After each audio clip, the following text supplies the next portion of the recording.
రుద్ర చదువులో మంచి చురుకుగా ఉండేవాడు. అన్ని క్లాసుల్లోనూ ప్రథమ స్థానంలో ఉండేవాడు. పండుగ పబ్బం వస్తే విశ్వం భార్య రజనిని వెంటపెట్టుకుని రుద్రాని చూసొచ్చేవాడు. సుందరి ఉనికి అంటేనే అతనికి జుగుప్సగా ఉండేది.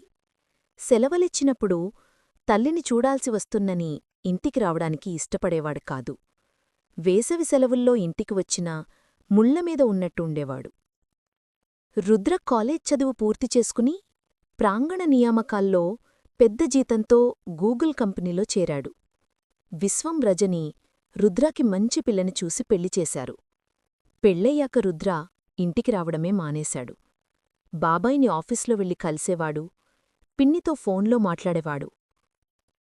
కొడుకు రుద్రాకి తన పట్ల ఉన్న అభిప్రాయం నేపథ్యంలో సుందరి కూతురు ఇంటిక్కూడా ఎక్కువగా వెళ్లదు.